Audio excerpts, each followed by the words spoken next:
Assalamu alaikum and welcome to the Mad Mamluks. I'm Mahi and I'm joined by my co-hosts Sheikh Amir Saeed and Sim. Before we start today's episode, as usual, we've got to give some respect to our sponsors since they help us pay the bills around here. Hafardeen.com, your private matrimonial site for singles who want to mingle. Right now, monogamy only options. Hopefully we can upgrade that later.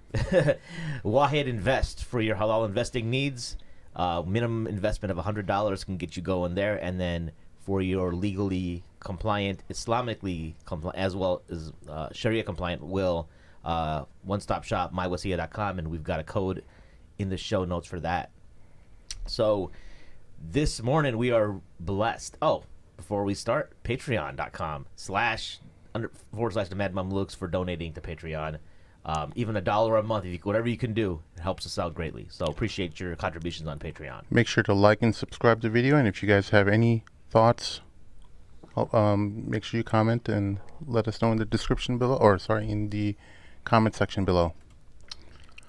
All right. So our guest today is Dr. Abdullah bin Hamid Ali, who is a faculty at Zaytuna College. His background, he's got a bachelor's degree from the Cairo University in Fez, Morocco, in Islamic law, and a master's and PhD from the Graduate Theological Union in Berkeley. I've always known Shaykh Abdullah more as like the resource of Maliki fiqh. I remember when I decided to follow the method of Imam Malik about, 10 years ago now, there's very few, like Lamppost Productions was one of your first things. Now, I understand that Sim here understands him because I didn't know you were big on Twitter, you were active on Twitter. And you were asking me some questions last night about like how you're perceived in the community, and I was like, oh, maybe there's another layer of Shaykh Abdullah that I'm not really familiar with. And I got a little bit of vibe because we had a chance to go to dinner and whatnot, and meet some good brothers and have some conversations. But first of all, welcome back to Chicago. Yeah, alhamdulillah, jazakallah khair. Appreciate it. It's an honor having you, Shaykh. Yeah, I'm glad to be here. So you're from, you were born here? Actually, I was born in Philadelphia, and immediately after I was born, my family moved to Chicago. Okay. And so I spent my first almost 12 years in Chicago. I used to live up on 122nd Princeton Street, South Side. Is that the Wild 100s? Yeah. Roseland? Is that Roseland, right? Yeah, in that area, the Roseland area. Yeah. Right? Halstead, yeah. Okay. In that area. And so in '84, we moved to Philadelphia. Then I was in Philadelphia from that time. Okay. Time on here, so. Yeah, I'm doing the math on your age right now. That year. So, are you born into a Muslim family? My parents, may they rest in peace. They actually came through the Nation of Islam through the what they call the First Resurrection, and it follows Elijah Muhammad. And then after he passed away, they followed Imam W. Muhammad. And in that sense, my parents were Muslims, yes. But by the time I was born, that it was in our house, it wasn't a big thing in that, we weren't being indoctrinated into the NOI beliefs. But my father did pray. He did make salah. He was the only one who prayed, and so we identified as Muslims. We knew Assalamu alaikum. The first time I actually saw Quran was probably when I was 13. So in that sense, yes and no. I mean, it was more. I would say we were more raised like cultural Muslims, and it wasn't until we moved to Philadelphia that some of my siblings started to study some Islam. We actually met a Sunni family in the neighborhood who actually was a break dancer, and Okay. that sort of what led to that. And so they invited me in one day, and I was there with my crew, and we were battling the Muslims. And so then the mother of the house found out that I was a Muslim, so she invited me in, and then I saw them, they were performing salat, and but my mother and father had broken up by this time, and I just remember my father used to pray, and it really attracted me, so I started to come around, and it really started from that point. Simply just the salah attracted you towards Islam more. Yes, yeah, exactly. That's yeah. insane. Yeah. Mm-hmm. I've heard a lot. I think we take it for granted a lot. I've heard a lot of non-Muslims literally say that when they see us pray for the first time, I remember I had some coworkers over a couple years back, and we had to pray. my wife and I. It was for Isha, and they were like, "Can we watch?" I'm like, "Sure." And they were like, "That was like the most profound thing they've ever seen." Yeah, it's strength and submission, man. They see that you're submitting at such a level that it gives you a certain type of power Right. in the eyes of the people. It's the best way to submit to Allah, right? Right. So then you go to Temple for college, right? For a couple years. Right, exactly. Well, actually, yeah, I was already studying Islam, and I was studying Arabic. I knew Arabic, and then I went to Temple University. And when I first registered for Temple University, I was majoring in computer science. And you know, it didn't take very long for me to realize that, you know, it wasn't really the path that that suited me. I was focused the first year. The second year, you know, I discovered the Arabic section of the library, and then I started to, you know, spend a lot of time there. Started to fall behind in my computer science studies, and then decided eventually that, you know, I need to go overseas and do what I felt that I could excel at a bit more. It was in my heart. And Morocco was the first place you went? Yeah, well, yeah, Morocco was the only place I went, actually. Mashallah. I couldn't afford to go any other place. I wasn't as privileged as a lot of other people were who, you know, had people supporting them. I did have some support from Philadelphia. I'd had a regular stipend from a local organization in Philadelphia at the time, you know, but I didn't have enough money coming in that I could get up and go and travel Syria, go to Yemen, go to Egypt, like a lot of other people who were coming through Morocco were doing, you know. So and I don't regret not having the opportunity to go to other places, but I do think that it has sort of led to me not having a certain type of camaraderie that a lot of other people, you know, who've had those experiences have had. You know. Are you the first American to study at the Cairo? No, I'm not the first American to study there. I mean, the first that we know of is Kenneth Honerkamp, who actually teaches at Georgia Tech. He studied in Kulliyatul Lugha, the language college in Marrakesh, and he's an older brother. He's probably about 70 years old now, you know. But he was the first graduate I know of from the Qarawiyyin, and but I'm the first to graduate from the Sharia College, Kulliyat Sharia in Fez. So I usually tell people that, you know, that I'm the first from the Sharia College, but not the very first American to study there. So what is it about Morocco that? Because I think. You mentioned that maybe financially it was like easier in that sense. Was there was it a stipend? Is it like living costs? Because like for us, a lot of us we're like, Yemen. We think Yemen is like cheap, right? No, it is compared to Morocco. Morocco is actually expensive compared to Yemen or compared to Egypt. And in going to Morocco, really, it wasn't so much my choice. It was at Temple. I was studying with Dr. Khalid Blankenship, who was a well-known historian, at least, you know, among certain American scholars. And when I made the decision that I wanted to go overseas, I went and spoke to him, and I said, "Yeah, what do you think?" So he told me, "You know, we probably should go to Morocco, you know, and because we don't know anybody who studied there." And I just followed his advice, and that's really how it happened. I gotcha. Yeah. So prior to that, we used to read books together in his office. We were studying Maliki fiqh. He originally was a Hanafi, and he became a Maliki. And then, you know, we started to study some of the commentaries together in his office, and then, you know, just sort of one thing led to another, and I ended up in Morocco. It's sort of like that, yeah. Okay. What brought you to town, to Chicago? And sorry about the snow. What brought me to Chicago this weekend? Well, what brought me to Chicago this weekend was Zaytuna in your community program, which was in conjunction with Darul Qasim. We had a program related to sort of comparisons between the academy and traditional Islamic studies.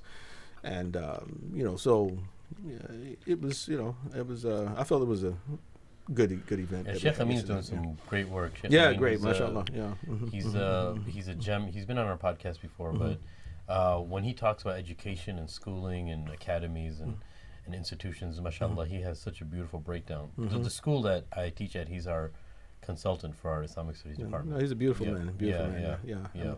I met him first in D.C. I think it was either earlier this year or late last year. Yeah, we were together at a program in D.C. At a conservative think tank. Oh, yeah. I think that's the one. Royer was involved in that one, right? Mm-hmm. Yeah. Yes. Yeah. All right. Exactly. Yeah, I remember he was telling us about that. Okay. So like the whole academic I know one of the questions one of the brothers had afterwards is like there seems to be a different approach to epistemology, like the philosophy of like knowledge. Is that the philosophy of like learning or knowledge? Did I define that properly? It's the study of knowledge. Yeah. How we learn. Versus in the academic sphere versus the madrasa system, right? Can you comment on like what the differences are for the layperson if they, because a lot of times we had a episode we were talking offline about one of the shows that like we got some flack because we didn't allude to this individual's Islamic scholarship, but their scholarship was like from a PhD from like a Western institution, and sometimes I think on our platform when we talk about scholars we think ulama, right?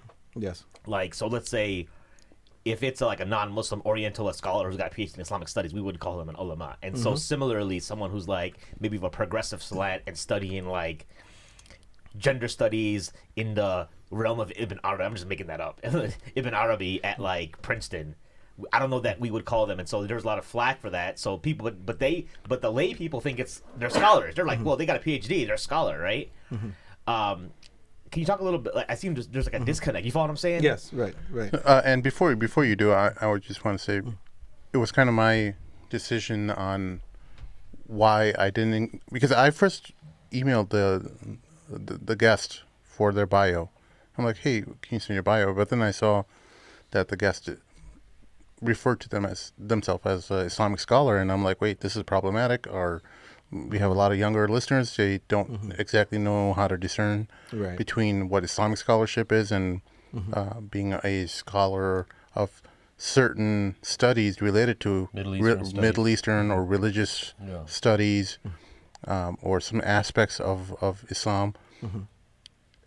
Calling them an Islamic scholar could equate them to that, and I felt like it would be irresponsible for me to include that, and that's why I left it out. But that caused an uproar among their viewership or their listeners.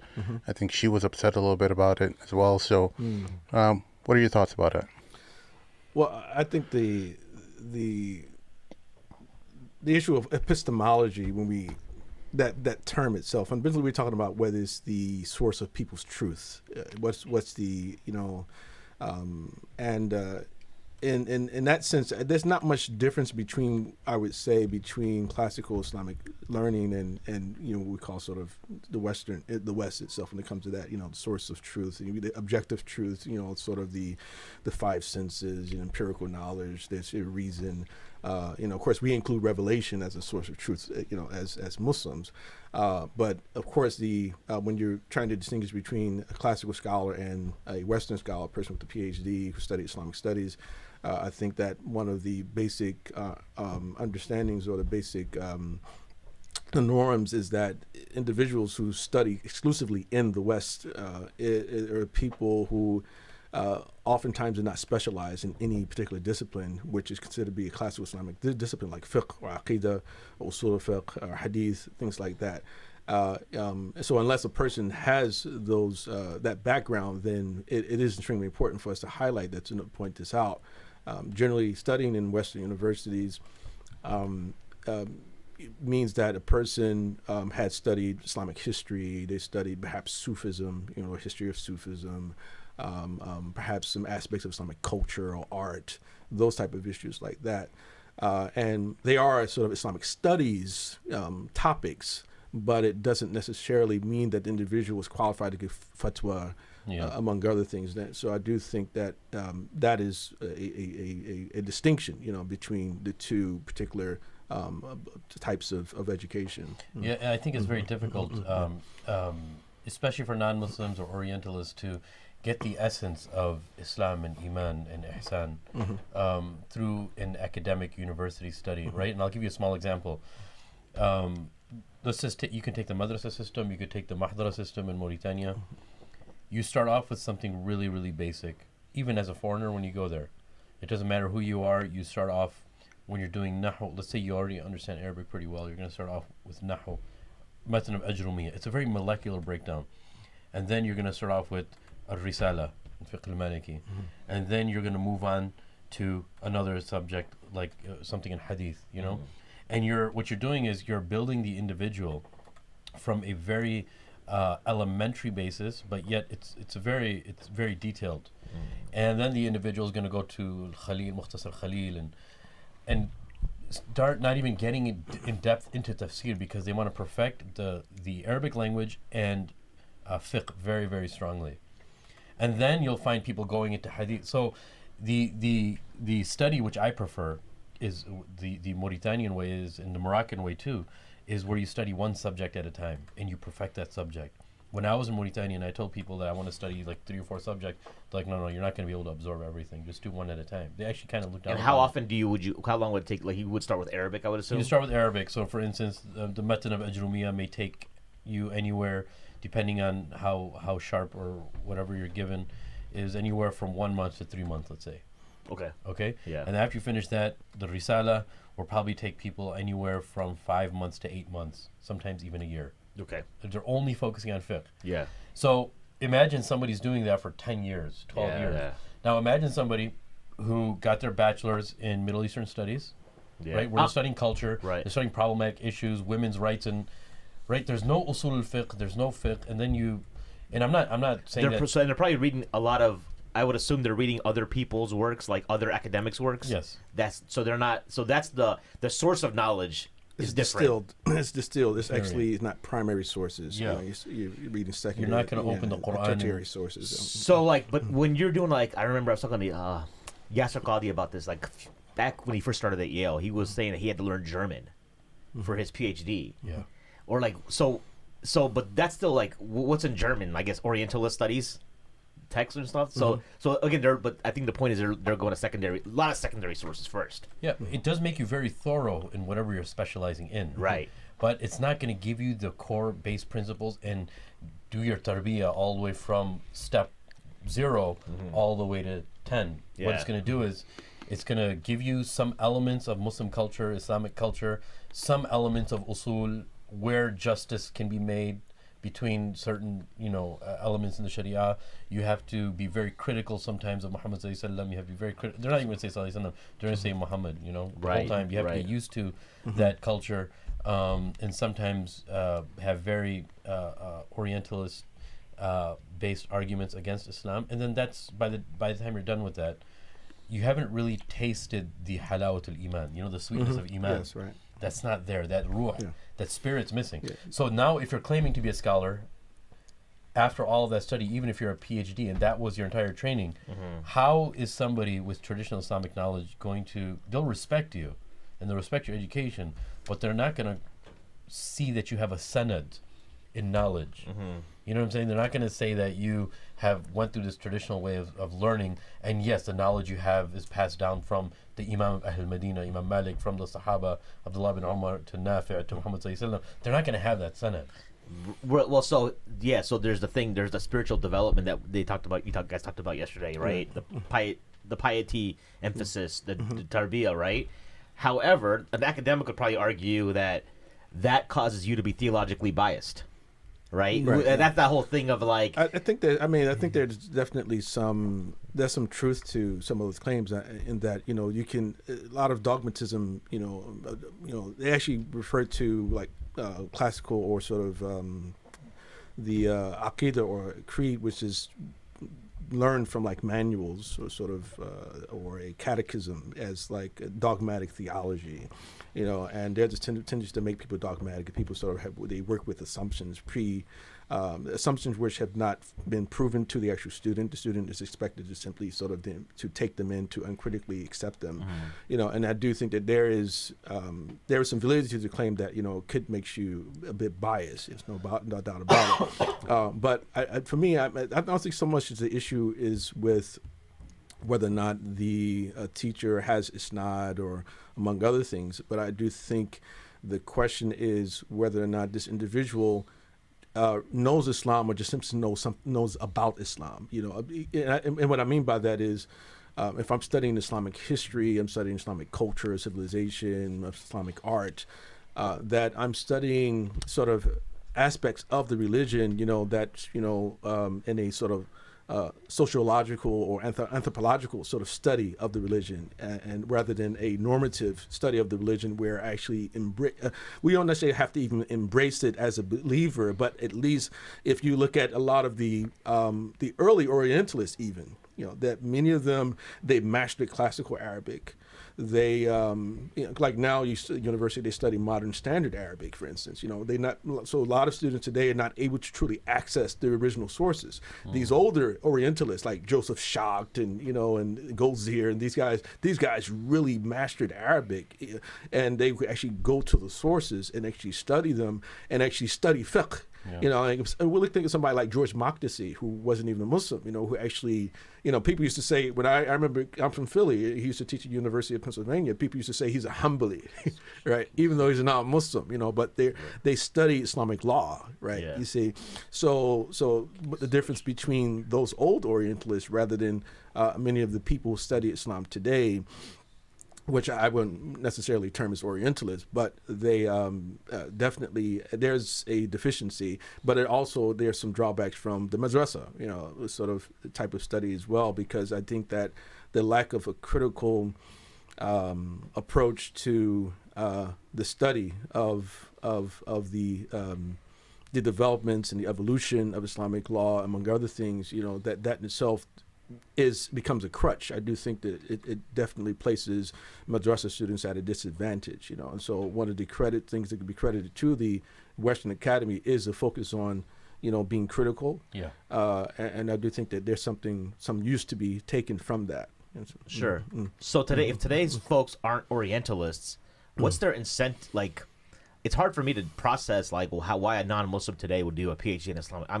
I've heard the job market isn't that great, right? I mean, so what is it like? Because you hear I've heard lectures from non-Muslims about and they're obsessed with stuff. Like there's I think there's a guy named Michelle Kuipers. He wrote a tafsir Surah Al-Ma'idah. And I'm like, what? And he's talking about the linguistic miracle of it. I'm like, but he's not Muslim. I'm like, it's why would this dude? It's not his culture. He's a French dude. Why does he care? What drive to do a PhD, as you could probably attest to, is you must have it's almost like my friends who've done PhDs are you gotta have a burning desire that you can't sleep to learn about the subject. I was like, why would a non-Muslim dude be obsessed with Surah Al-Ma'idah, for example? Well, yeah. Again, I can't really. I don't want to sort of. Claim to know people's intentions. Right. I do think that some people, it could be maybe a sense of compassion. Maybe they want to understand Islam better because of everything that's happened since 9/11.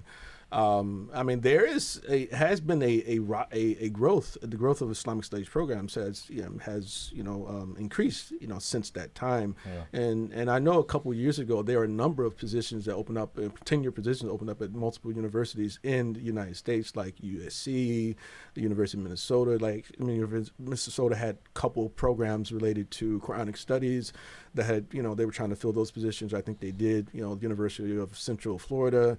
Brandeis University, Islamic text, study of Islamic text. So there are positions, job openings which are available, and I think that the universities, since most university professors who teach Islamic studies are not Muslims to begin with, that they may be preferable to some of those universities. So you establish a certain type of authority. You have authors like Juan Cole, for instance, who has this book about the Prophet Muhammad sallallahu alaihi wasallam. Him and Majid Nawaz got it on Twitter. Yeah, so it's Juan Cole is pretty good. Yeah, it's very good. I don't know what your thoughts are right now, but I follow him pretty closely on Twitter. It's good. But I think, no. So there's various reasons. I'll give you an example from Hanafi fiqh. Sir Charles Hamilton, almost 300 years ago, he translated the Hidayah of Imam Abu Hanifa. Okay. And he wanted to translate it for the legal document that it is, to understand the legal document, to understand what's in it. And they incorporated some of that in the UK, some of Imam Abu Hanifa's fiqh, because he saw that the Turks were in what they were doing and how they incorporated in their courtrooms, and even up until now in Egypt and Turkey, in the courtrooms, Imam Hanifa's fiqh is used, as legality. So I've met people in Egypt before. You have there's a huge spectrum. There's some people, because of kind of like the exotic other type, and they feel the passion of, for instance, in Arabic poetry, and they fall in love with it. Right. There's some people who are very sympathetic, like you were saying, towards Muslims, and they want to know more about this culture, and they really make themselves marketable by learning it. Right. And then there's other people that really just want to know as old text what it is. Right. And then there's some people who just want to know it so they can add to their toolkit and help. And for us, it's very difficult to understand sometimes, because Islam is very dear to us. It's not a religion, right? Religion is an understatement of what it is, which is why you may have a hard time understanding why somebody would want to. Look what John Esposito has done. Yeah. I mean, Totally. Massive work he's done on Islam. Yeah. And for us, just think about like somebody who would specialize in Christianity, some elements of Christianity, if they're Muslim, right? They're like, oh my God, they don't even believe that Jesus. It's actually blasphemous for them that Jesus is God. Why would they want to learn the Bible? But for us, it not only, if you have your head on straight, it actually raises your iman. It's actually good for your iman. If you're capable of doing so. But someone may be, do you guys remember when Reza Aslan, I don't like to bring this up, but when he was on Fox, and the ladies went back and forth on her for like 5 minutes, but you're a Muslim, why would you want to know about Jesus and this and that? And he's like, he specializes in Christianity, right? So it's kind of like, I know it's sometimes hard to grasp, but sometimes people are they just like the knowledge of. Yeah, they have that passion. Yeah. I mean, you had Dr. Ali Ataye here on your show. I mean, he's had a passion for study of the Bible for a very long time. Since you brought him up, I was gonna there's his show, and he knows this, is that we got like. He's gonna come on again too, though. Yeah. Inshallah. Like I think in a few months he'll be back in Chicago, but. Out of all the shows we've done on like spiritual abuse and like nasheeds about like wolf shakes and feminism, his show got us the most pushback because of some of the thing. And we were Sheikh Amr, we were talking about, it's like, well, he's an academic, he's throwing ideas out there, he's putting out, and sometimes these ideas aren't like, there's not his personal beliefs, right? But he's a researcher. He's throwing it out there, but. One of the main complaints that I got from a lot of people in the community was that, we get he's an academic, but like he shouldn't be broadcasting that on a platform like your guys, because lay people are going to listen to it. Well, lay people don't listen to us. It's a fact. Majority of our listeners are people who are intelligent people. Now, intelligent. I use the term intelligent loosely after that. Some of the comments I saw, because here's the thing. A lot of these people, they don't understand that when you are discussing something from an academic perspective, this is not you have to emotionally detach yourself from some of these ideas, and you have to actually put aside your biases and actually really look at the matter and say, like, hey, am I just feeding into something I've been taught? Because there's a lot of ideas that you don't actually look into why you believe in the things you do, and you actually discover that we were like, for example, we were going through some of the stories that were regarding Umar radiallahu anh after a recent episode, and we were looking at some of the things about Umar radiallahu anh's conversion story, and how weak that the narrations are related to that, or that he used to bury his daughters, and found out that that's complete hogwash as well. And you find out that there's so much stuff that you're just inheriting from people you trust or things like that, and then you never actually do any research regarding it, and then it eventually becomes a part of you to an extent where if someone pushes back against that idea, it's almost as if your existence is being invalidated. Yes, exactly. So talk to us about that. Yeah, well, I mean, think about the Prophet sallallahu alaihi wasallam. His main message to the mushrikeen for 23 years was, there's only one God, right? And it took them that long. Not that long actually, because the first half of Mecca was year 8 after the Hijrah. So you're talking about 18 years. That for them to finally, and then some actually just caving in, because of just the acknowledgement that, listen, okay, well, we lost, right? We have to entertain that possibility that some people still didn't give up their idolatry, but they accept Islam because, Muhammad's won, he's conquered us. But the whole point I'm making is that people the aqidah is the hardest thing to change in people. That once they have a belief, and it's ingrained in them, especially from a very young age, right? That you can't expect for them to change overnight. That it takes time. You have to be patient with them, and people have to work through their emotions, their anger, their anxieties, and then eventually, hopefully, they'll open up, to realize, like, you know what, all right, that is a potentially valid interpretation or possibility, which is there. And so what I've been taught was maybe the mainstream or we become the accepted, we call the orthodox view on this issue, or the majority view on this issue. Now, with this other view, while it's not popular, it does have some strength, you see. And I'm just saying in general, I'm not talking about anything in particular that Dr. Ali said. I don't know exactly what points you guys are, that the people objected to.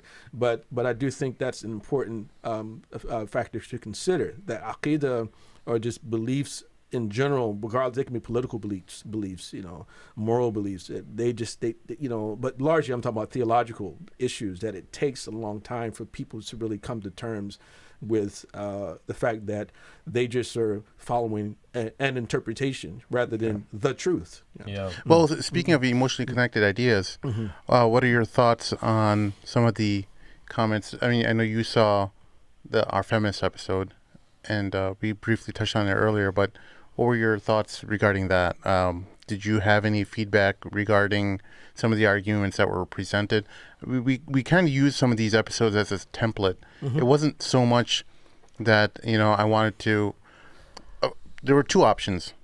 There wasn't... one thing like, okay, well, this can bring some dialogue with feminists. Maybe there's some misunderstandings, and perhaps we can come to some sort of a greater unity between disagreeing Muslims. That's a possibility. The other possibility is that it'll be there will be some more disagreements afterwards, and it can be used as a template for further episodes to come. So, and I know you heard the episode, and you had some thoughts regarding various points that were presented. Did you have any feedback regarding that? Yeah, I mean, definitely. I think that overall, I think that at times that the sisters had some reasonable things that they were saying. I think that always has to be acknowledged, that the concern with issues of women's inclusion, issues of women being able to have space that's clean and spacious in the masjid, among other things, and the idea of including women who actually may be scholars in certain types of events. Not that I'm not one of those people who I'm not bothered by an all-male panel or an all-female panel. I'm not one of those people who says it has to be 50-50, or there always has to be a sister involved, or it has to be a brother involved. No, I'm not one of those people. I believe that we should always put forward those people who are most qualified to actually be in those situations. And that's not to say that all the brothers in a lot of these programs are always qualified, to be on the stage. So I do think that we have to really reconsider that. We invite people who are not perhaps really qualified; they simply have to be men. But at the same time, I don't think that it's an Islamic sort of policy or Islamic teaching that the people that we should be going out of our way to make sure that there's proper gender sort of representation. I don't necessarily see that, in the Sunnah of the Prophet ﷺ. But I see in the Sunnah of the Prophet that he's placing forward those people who are most fit to be in those particular positions. All right, so it's a meritocracy rather than just based upon just simply gender. So, but of course, if you have people who women, sisters who are qualified and brothers and qualified, then we should try, to do that. But if it doesn't happen, if it's difficult to happen, then we should not be questioning people's intentions. So that was one issue. The other issue, I in terms of critiques, I think that that one thing was brought up about this idea of how certain people who are given a platform in the community who share Jordan Peterson. Videos. That was you ever play Mario Kart? It was like a video game. They throw the banana. Yeah, right. And I was like, okay, well, this is something that was sent to me, so I end up defending Jordan Peterson, and I didn't want to bite because I knew like there's a whole lot of nuance and this with related to what Jordan Peterson says. I only wanted to make sure that she understood we're not the Jordan Peterson fan club. So I later made the added the caveat that we were actually probably the only Muslim platform that specifically told the problematic nature of anthropomorphology, the attribution of animal characteristics to humans. And we wanted to make sure that while Muslims want to learn from Jordan, that's fine. He's got some great points, but you have to understand you can't take everything with that. So that's how it was just like something that was kind of sent towards my way, and I didn't want to completely bite on that because it could be easily painted as a Jordan Peterson fan club, you know. Right. But there are definitely a few issues I think are important to highlight because, like, one the most important issue for me listening to these things, I hear people say things like, okay, well, Jordan Peterson, you shouldn't share him. He's a known white supremacist, and saying things like that. That was completely false. That's not. I mean, and it tells me I smirk when I hear Muslims especially say these type of things, and the reason I smirk is because I know they're just simply parroting what their friends on the left tell them to say, right? I think I find it extremely irresponsible and lacking in depth when I find people critique others without actually studying them, right? And so to hear that, it's like, well, he's a white supremacist. I say, well, based upon what? I mean, give us a quote from him, give us something that he did that proves he was a white supremacist, and I'm quite sure that sister or anybody else who actually says that couldn't give it to you, you see. So, there's that one picture that's floating around social media where he apparently put his arm around some fan who's wearing a "I'm a proud Islamophobe" T-shirt, and what a lot of people don't understand is that these pictures are taken after a performance or a speech. He's not even looking at people's shirts, and I guarantee you, he even once he got in trouble for some guy wearing one of those Pepe the Frog shirts. Yes, right. And he I don't think he even knew what the reference was to that frog. Apparently, it's like a white nationalist symbol, and a lot of people tried to, completely discredit the work. You read the book, 12 Rules of Life, you don't see anything related to white nationalism.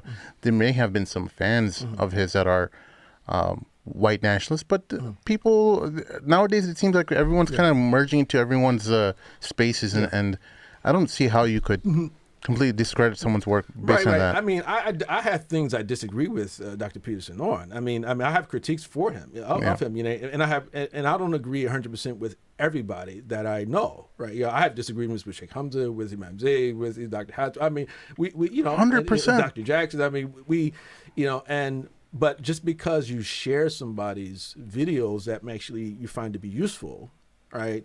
One, doesn't necessarily mean that you agree with everything that they believe, and then two, it doesn't mean that you even agree with 100% of what's actually in the video, right? Yeah, but it's just the whole idea is that, listen, here's a particular perspective that may be of use to our community, and furthermore, if you listen to it, you absorb it. At least if you disagree, you can disagree based upon an informed, it's an informed disagreement. It's like you actually listened and heard, and now I have this critique. Yeah. And then we can talk about your critique. Is your critique a valid critique or not? But you just say, okay, because the person was in the picture or said something critical of Muslims or Islam, or perhaps even the Prophet ﷺ, right? Yeah. Then it's like, okay, that in itself is reason enough to say, you know what, everything he says, I can't listen to anything what the person has to say about this thing, but it's really a problem. I see that the Muslims have really allowed themselves to be placed on the leash, right, of the left. The left is really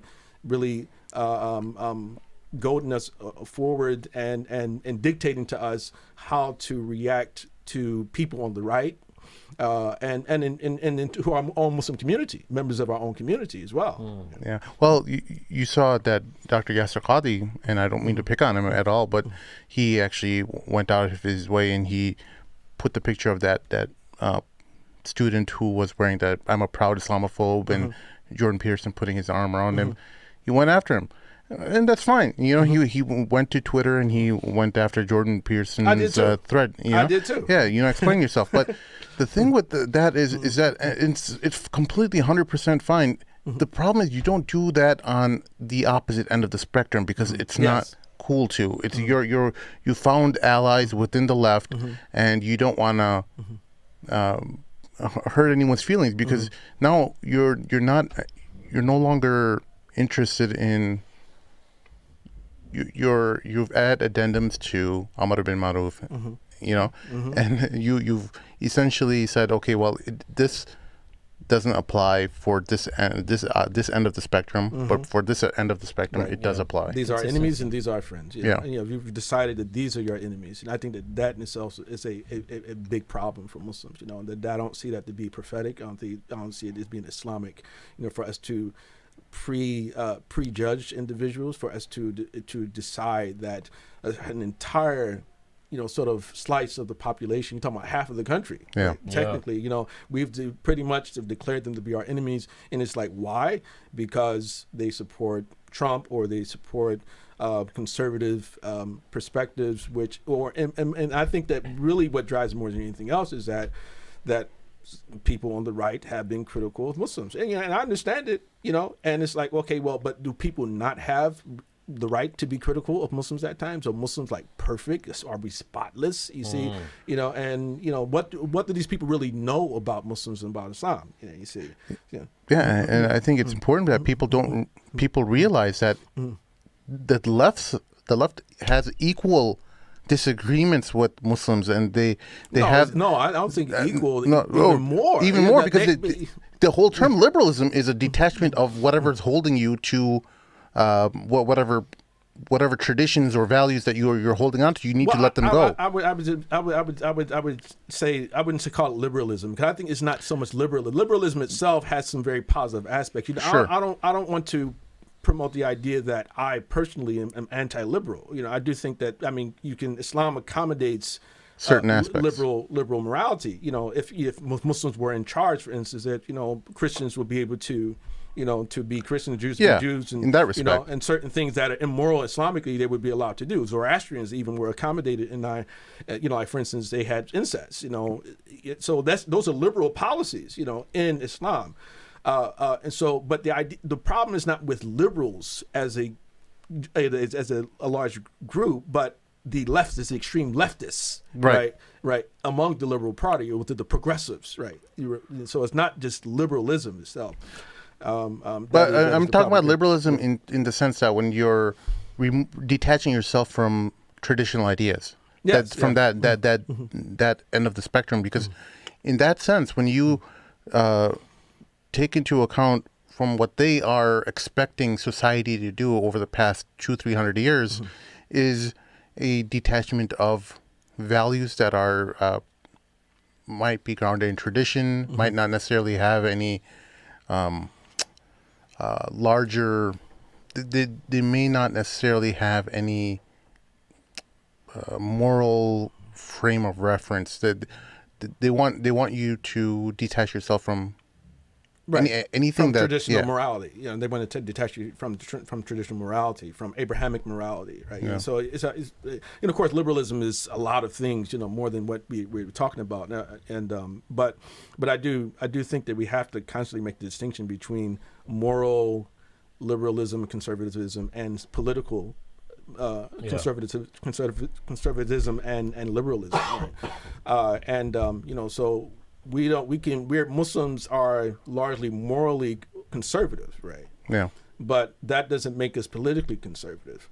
And because of being morally conservative, that in itself makes conservatism a bit much more appealing to many of us, right? And so, like myself, you know, so if I, for instance, am sharing things by conservatives, it's because I agree with their moral stance, not necessarily with all of their political stances. You see, and you know, so I could, like for instance, I share quite a few people. You know, I'm able to deal with. Like, for instance, the fact that, okay, Ben Shapiro, we know he's a Zionist, you know, that he supports the Zionist project. You know, I can share his views on abortion or like his arguments about abortion or against abortion, or his arguments relationship to transgender in transgenderism. I think he's very articulate. He articulates his position very well on those points. But yeah, I know. Or even like gun control and things like that. He's got very good arguments for that. But that doesn't mean that, I'm 100% into Ben Shapiro's camp. Maybe I like 20% of what he says. And I'm like, hey, you know what? These are fantastic arguments for what I believe in, and I feel like they support. It doesn't mean that I'm all of a sudden supporting Zionism or anything else. Right, yeah. I always encourage our listeners to try to get the best from everyone. Don't become a flag waver of anyone, even if the Mad Mamluks, you don't like something we say, hey, let us know in the comments below, and just make sure you don't use foul language, and come with an expectation. Yeah, let's talk about it. Yes, but that's not what people want to do. See, and Muslims have adopted the same leftist tactic. Is that, listen, we don't like what that imam or that scholar says. Oh, we got to shut him down. Yeah. We have to put him on a blacklist. We can't invite him, disinvite him, from this event. Have him lose his job. Right. Yeah. Try to make. Actually, I've had somebody try to do that to me as well as a tuner. I had posted something from a few years ago, and then somebody sent an email to Imam Zaid and some other people, and they didn't. It's like trying to get me lose my job. Alhamdulillah, but we have support from our scholars and those who lead us. And people attempted to get me disinvited from certain events, like a recent event early this year down in LA. Both sisters were told from the Women's Mosque and the Fitna group. Right. They don't know anything about me, right? Realistically, they don't know me at all. And they contacted the group. As a matter of fact, Dr. Jackson's wife, who has her Muslim psychology project, and they asked that both myself and Imam Zaid be disinvited, to the event, right? So it's like, well, okay, what's Imam Zaid is on the blacklist now. Yeah, Imam Zaid. He got on the blacklist after his khutbah. Right. Feminism. Yeah. Right. I remember like a couple months ago. So no one's safe anymore. It's like it doesn't matter. You get 30 years for the community. You give one clip that they don't like, it's over. They already have their sheikha. That's why. So their sheikha is apparently the new leader. That's what they were really upset about. That you were saying this whole time during that episode with Fitna, they were saying that you didn't say. You were keep on mentioning the fact that there is no scholar on the Fitna's creators, or they didn't have a board where they incorporated some kind of scholarship. And there was a scholar sitting right there with you, and you didn't refer to her as a scholar.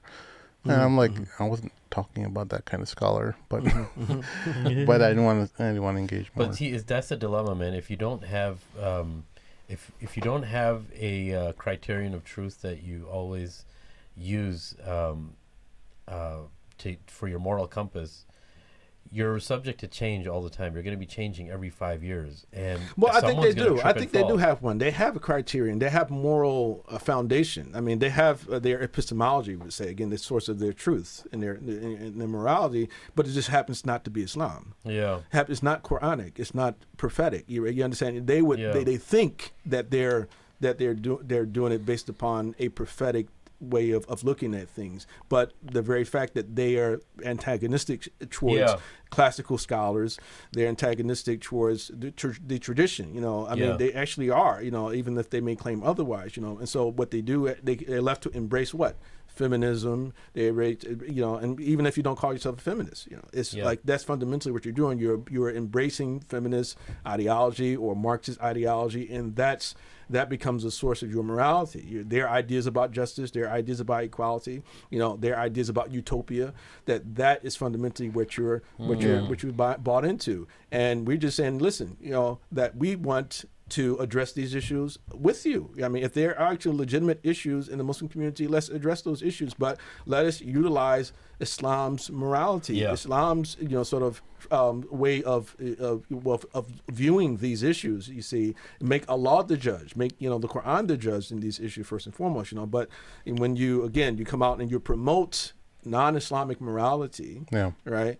And you based upon this idea of equality, right? And it's not an Islamic, idea of equality. Totally, it's a leftist. Right, it's this leftist idea of trying to achieve this egalitarian society where There's no more power structures. We're going to have universal income, and some of these ideas might even be connected to Islam. I know during some of the Khulafa, I think the Islamic world had reached such a strong position that there was income that was distributed back to the poor, to the extent that there were very few people even to be found that were considered poor. Right. During Umar ibn Abdul Aziz and Umar ibn Khattab had initiated some programs as well. So these ideas aren't inherently liberal ideas. They're definitely ideas that were at least tried and tested out in the past and were achieved to a certain extent, but their reference point is not Islam. They're trying to achieve this leftist egalitarian society where not only will there be universal basic income, but there will also be no more power structures where people, a CEO and a worker will make the same amount of money, these are all actually grounded in Marxism. If you think about it. Right, and people will get things for free. The people work hard and became rich, and they think that you just simply take your rich people's money and give it to the people who actually are not willing to work. Right. So there's a lot of those problems there. Now, I mean, definitely, I think we have to be very careful too, not to deal with this issue in the same binary terms that the non-Muslims in the political realm deal with them. So, for instance, and if you look at Republicans, Democrats, that it's either capitalism or socialism, right? Right. But for us as Muslims, it's like, no, it's not either or, because when we look at, like, for instance, someone like AOC, who they made fun of her because she said that people are too obsessed with being factually correct than being morally wrong, than being morally correct, right?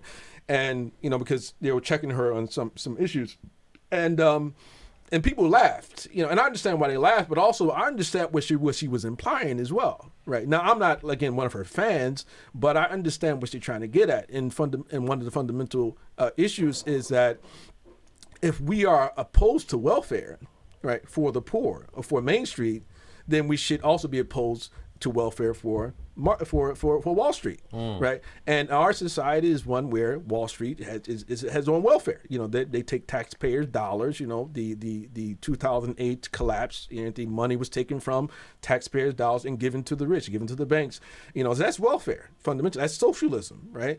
And you can say, well, let's not call it socialism, but if you're going to give it to them, then what about everybody else? So you're not treating us equally. So I totally relate to that, but I just think that you can't just simply discard or dismiss the concern by saying, "Oh, she's trying to promote socialism," right? On the other hand, I think that this idea that something inherently evil about capitalism is like it's evil. It's like, no, I don't. Or I even saw a tweet earlier today where a Muslim was suggesting that that Islam was anti-capitalist, and I say, well, based upon what? I mean, what do you mean? In what way? What aspect of capitalism is Islam against? I say, yeah, maybe an aspect of capitalism, perhaps, but this idea as an entire theory that Islam is against it, even Marxism. I think that Muslims have to be careful that we completely reject Marxism because there's certain valid insights from Marxism and socialism. 100%. But it's more important, I think, a lot of our scholars and people who are,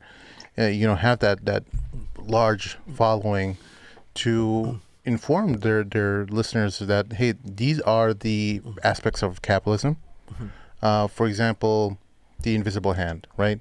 The idea that greed will guide people to do good. That's one of the one of the things that made Adam Smith so popular among the various intellectual people in Europe.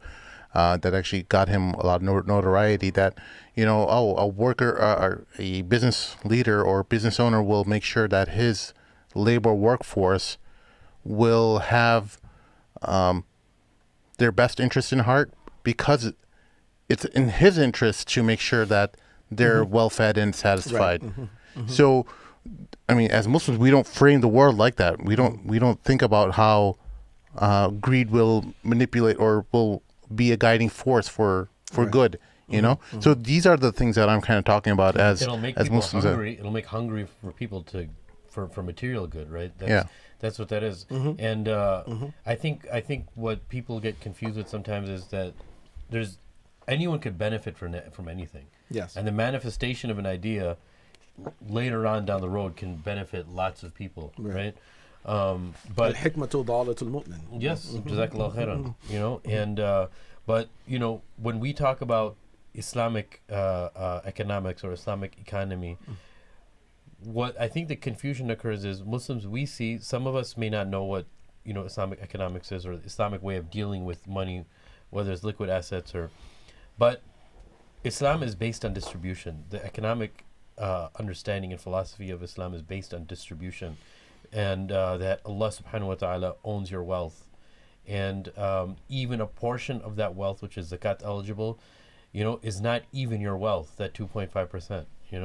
Yeah, but I would challenge that and that perspective. I mean, I think that both there's Islam's view of economics is also rooted in production. It's not only in distribution, because you have to have production in order for you to have distribution. What are you going to distribute? So, I mean, the Prophet encouraged free markets in the general, of course, not in the same way we understand it today, but there's the hadith of la yabi' hadirun libad da'u an-nas yarzuqullahu ba'dahum min ba'd, that don't allow for a city dweller to sell for the Bedouin, and rather leave the people alone, and Allah will provide for them from one another. Right. So markets existed, and the Prophet ﷺ was very much about encouraging people to benefit from one another's wealth. And that's the key word. Right. So production is a portion of the Islamic economy, right? So everyone could benefit from. But what I'm saying is that the sole purpose of having wealth, number one, is, and I know this may sound very elementary, but Allah subhanahu wa ta'ala puts certain natural resources in the world and in the ground for us, for the sake of distributing that wealth according to the places where it's supposed to go, and utilizing, again, that's where production comes in, right? But when we talk about, let's say, zakat specifically, let's be more specific, right? The reason why zakat exists, and maybe we can't call it the foundation of Islamic economy, an element of the Islamic economy is based on distribution, right? But I think the thing that many people have with capitalism is that the philosophy itself is based on scarcity, right? That all the elements that we have, no matter what happens, we have to make sure that we possess it. Even if it's not scarce, we have to treat it like it's scarce. And we are going to do anything we can to attain those elements or those resources. Both Marxism and capitalism are materialist ideologies. Materialist ideology, that's the word I'm looking for. Thank you. They're materialist ideologies, there's no doubt about it. You see? And that's why we can't adopt them as if like this is actually something that Tucker Carlson said, this like there's no Nicene creed, about capitalism, that we have to accept it blindly, right? Every single principle of capitalism, right? That was a debate he was having with Ben Shapiro on this issue, because Ben Shapiro's like 100% diehard capitalism, and Tucker Carlson is the conservative too. Say so that sometimes the government needs to intervene to protect people. You see, I actually want to watch. I'm glad you brought that. I've been seeing that on my side feed on YouTube for a while. I'm like, I gotta watch this. I didn't see that. The fact that you're quoting Tucker Carlson is more ammo for them to put you in the alt bro box. Well, actually, so there's a big differences between the two. There's Ben Shapiro's from the neoclassical liberal camp.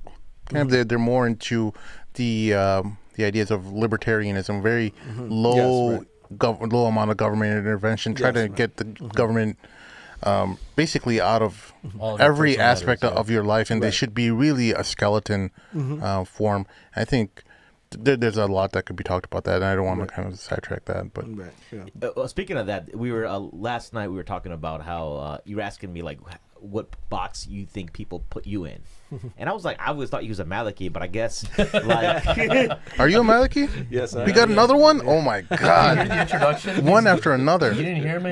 He was asleep that point. I was setting up the, I got other production things I'm doing while you guys are talking and having eating bags of chips and whatever you guys do. I'm like multitasking here.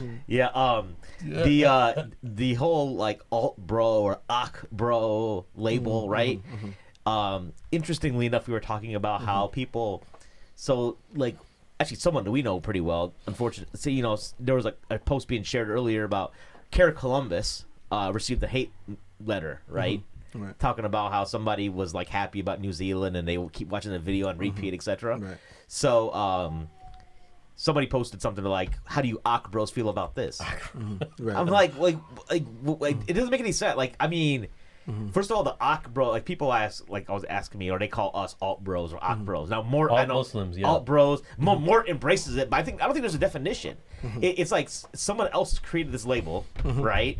There's been other like platforms talking about it. Yeah, I but think nobody... it started with Medina Institute. They had a program, and they sort of mentioned that word. You know, it came up with this term, the Medina Institute. Or like with centers around toxic masculinity, and then it's like part of the elements are like alliance with the alt-right, toxic masculinity, all this kind of stuff. And so it seems like you believe you've been suckered into that box, right? Well, I wouldn't consider myself suckered into anything. I mean, it's like I'm intellectually independent. Meaning they're labeling you that way. It's Right, not, yeah, you know, that's but how they again, want to label you, but right? I've never been bothered by labels, you know, Okay. and that's one of the reasons why I've been able to operate the way that I've operated, you know, Yeah. because like for a very long time, I've been marginalized by many different groups, you know, traditionalists and of course Salafis and others, and it's because I'm not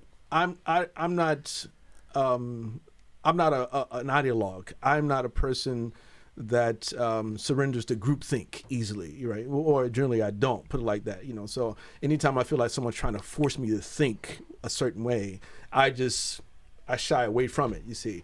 And so I'm intellectually independent in that particular fashion, and because of being that way, I get marginalized, you know, by multiple same here. groups, right? So this is what we try to do too.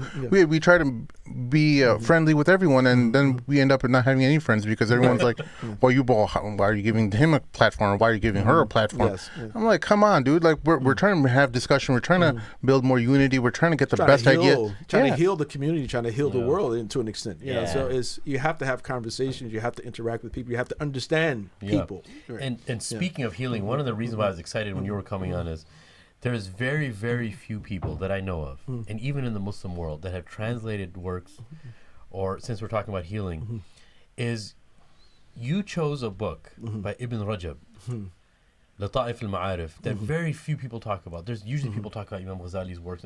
All those works are beautiful. Yes. But very rarely do people talk about this book, which is very elementary, because we're talking about healing, right? And Careful, Sim's about to check out. You're talking about academic stuff again. no, this is not academic at all. This is about tazkiyat an-nafs. This is Sim's favorite topic. Right? Something about Marif? So, Lata'if al-Ma'arif is the name of the book. But why did you choose to translate that book? I'm glad that you did, but nobody talks about that book, or even Ibn Rajab. They talk about Ibn Rajab, but that book is almost considered, in the English-speaking world, a very rare thing. Yeah, it is. So what made you gravitate towards this that? was actually a chapter from the book, and the book itself is focused on recommended acts of worship throughout every single month of the year, fasting, special fast, special prayers, among other things, on each particular Islamic month. And the book, Imam Zayd gave me the book some years ago. May Allah preserve him, and there's this one section called Khitam al-Am, ending one's year, or the end of the year. And when I read the chapter, and I was just floored by it. And then I said, I got to read this again. I read it a second time. And in Arabic, I feel like it reads even better. It's more impactful. It really, in Arabic it is. And I said, I have to translate this. And so it was just one of those type of something that I just felt I needed to share with people. That particular chapter. And the thing was funny was that once I finished the translation, I sent an email to Shaykh Hamza. I said, Shaykh Hamza, look over this and see what you think, because I'm planning to publish this. And he wrote me back immediately, and he said, subhanAllah, I said, I was just thinking about death this morning. Subhanallah. Right? So it's it's a reflection, an important reflection, and just seeing like stories from people who actually are dying, great people who are leaving this world, and the sort of concerns that they had, the sense of certainty that they had leaving this world. I just feel that those are just one of a number of proofs, greater proofs of God's existence, of the fact that the people that we know who are righteous themselves, they left this world with such a certainty. I do think that those are things that reinforce a person's faith in the religion. So yeah, it's a book that you just read every year, realistically, because again, every single month is something new. Yeah. Anytime you're looking for a khutbah, it's like, well, what month is it? You go to Lata'if Ma'arif, if you open it up, it's like, oh, okay, yeah. And just to be more detailed of what the Sheikh is mentioning, look, I have that book on my phone. I have that PDF on my laptop. So when I was looking through what you translated, I was like, wow, this is the only guy I know that's actually translating this book in English speaking, in the English speaking world, right? The Arabic version, which the one I have is about 670 something pages. The PDF is about 600 something pages. But the way the book is broken down, it's genius yet so elementary. He talks about every single month of the Islamic calendar and what you should be doing. Starts off with kind of the virtues, what you should be doing. And then he comes to Rajab and Sha'ban and Ramadan, and we can get into, because you have some videos online, how to prepare for Ramadan and making the best of Ramadan. For my class, what I'm doing is we started towards the end of Rajab, and I told my students, I said, we have to build some anticipation for Ramadan and preparation for Ramadan physically, spiritually, emotionally, and socially. And only then will you understand why Ramadan is important. You're going to get a glimpse of its importance. So what I did for my students, I wanted to make it very, very simple as far as preparation. I think anyone can follow this. So there was 6 weeks left till Ramadan started when I started this program with my students. I said, for this 1 week only, keep it very simple. Don't exhaust yourself. Just read 1 minute of Quran a day. But you have to check in at 1 minute. So if you're sleeping and you forgot to read your 1 minute, you have to get up and you have to read 1 minute.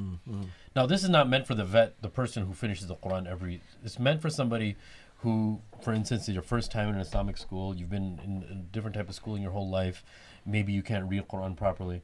So I said, then the second week is 2 minutes, 3 minutes. But when we get to Ramadan, it's going to be 5 minutes or 6 minutes, depending on when you started. Throughout all of Ramadan, the only extra thing you're going to do is read 6 minutes all the way throughout, or 5 minutes all the way, but it has to be every day and consistent, right? And what I had them do is, and please don't take what I'm saying out of context to the listeners, but what I had them write in bold, I said, I don't have to finish the Quran in Ramadan. I had them write it all in bold in capital letters, meaning that I talked to them in retrospect. I said that if you start off Ramadan with one juz and you haven't read an entire juz the entire year, and you're going to start, the last thing you want on the third or fourth day is have animosity towards that ibadah, the act of ibadah. That's much more catastrophic than you just reading 1 minute. You're like, dude, that was it. I'm done. That was beautiful. Imagine how much khushu' that person is going to have in two minutes. Exactly. So that was my principle behind it. Yes. So please don't say that I'm not telling people to finish the Quran. It sounds similar to the man who came to the Prophet ﷺ said, what if I pray only the 5 prayers and I fast Ramadan? And the Prophet, will I get to Jannah? Said, yeah, you will. You'll definitely go to Jannah. Understanding, but if that man, and we know if that man did that, that it's likely that once he developed that norm, that he added something to that. No, he's going to be climbing in his ranks too. But it's about starting off very small. Exactly. Right? And I said, just try to fast Monday or Thursday or even the 3 days of the Islamic calendar, 13th, 14th, and 15th, to get ready for Ramadan. If you've been fasted all year, make up your fasts. Some people are like, I said, just make those fasts up in preparation for your Ramadan. But don't burn yourself out because Ramadan, because we want to stay consistent with that 5 minutes throughout, right? So the way Allah subhanahu wa ta'ala works, subhanAllah, I started looking into Ibn Rajab's book for, Rajab and Sha'ban. And then we were having you on as a guest. So I was looking you up and I was like, oh my God, he's translated a portion of his book, right? Allah subhanahu wa ta'ala works in amazing ways. So that book is very dear to me, and because it's so simple. He breaks it down. Like, no one ever thought about having these chapters and break it down by the month of the Islamic calendar, right? So chapter is going to be Rajab, chapter is going to be Sha'ban, Ramadan, Shawwal, Dhul Qa'dah, Dhul Hijjah. And this is Ibn Rajab? Ibn Rajab al-Hanbali, yeah. And do you know if you're going to be doing any other translations of that book soon? Not in time soon. Actually, this year I have 3 books. Well, actually, I have a reprint of the Ibn Rajab book. Okay. I titled that section "Tears of the Yearners for the Meeting with God," but there's a UK publisher, Claritas, which actually really just Awakening revamped. I don't know if you Awakening yes, Media. yes. Right? I used to go to Sami Yusuf and Yusuf Islam. I mean, Sami Yusuf and Maher Zain? Maher Zain, right? Yeah, the Hassan was the founder. Yeah, I think so, right? Right. So I'm Sharif al-Banna, and so they're back into publishing now. So so this is one book that they're reprinting. It's actually already been reprinted. I did a translation of Ibn Taymiyyah's Raf al-Malam al-A'lam, which is entitled the In Defense of the Four Imams by Ibn Taymiyyah, which actually also came out this year. And then another work which should be out next week, entitled The Negro in Arab Muslim Consciousness. And all these are available. Where are these books? With Claritas, with the UK publisher. So this last work is an original work of mine. The others are translations. So I write quite a bit. I've written quite a bit over the years as well. So. Yeah, but in terms of Ibn Rajab's book, I don't have any plans like soon to translate any sections of it. But I have a number of projects that in mind. That there's some things I've been working on for a number of years, like related to relations to marriage, some related to Islamic like commercial transactions and things like that. So I hope to be finished by maybe summer. We're trying to get Sheikh Hammer to participate a little bit more in the translation community. Translation community. He refuses to get involved. I don't know. No, you should. No, I don't refuse to. Maybe Shaykh Abdullah here can get you involved, put you to work. Don't get me, please. You don't want me on your team. Trust me. Don't give him any goals. I think that's what the first way. So first thing you start off with it. No goals. I don't have to. No pressure. I have to finish the translation. But your writing time, like, do you have a specific? I know this may be a little off topic, but what is your methodology of writing, and how do you choose timings to write, and generally? I mean, it's not so much about choosing times. It's more like if I just have a moment, and if I'm inspired, and I just jump on something, So let's take Ibn Rajab's book, for instance, that you translated a portion of. Yeah. So you just had this, you loved it, and you just made it a project that's going to be your main just project? At that moment, after reading it, and I said, I just have to do this. So how long did it take you to translate that portion? Well, to the extent that I wanted it, up to the, you start first draft, second draft, third draft, it probably would have been a few weeks before I got it where I wanted it to be, because generally, the first translation, you just, whatever, it's very rough, and then you clean it up, and then you have other people read it. And then you try to give it a. So it's just when you're inspired, you just try to finish it as soon as possible. And you kind of revolve your weeks around that writing. Yeah. Okay. Right. I see what you're saying. Yeah. So depending on the size of the actual work, some works are going to take longer naturally. So. Okay. Very nice. Yeah, I was just wondering if you have a specific method of kind of secluding yourself in writing, or timings of the day that you choose for writing. And well, at nights are probably nights and mornings are best for me, because and weekends as well, and especially when everybody's asleep. Oh, that's the best. Yeah.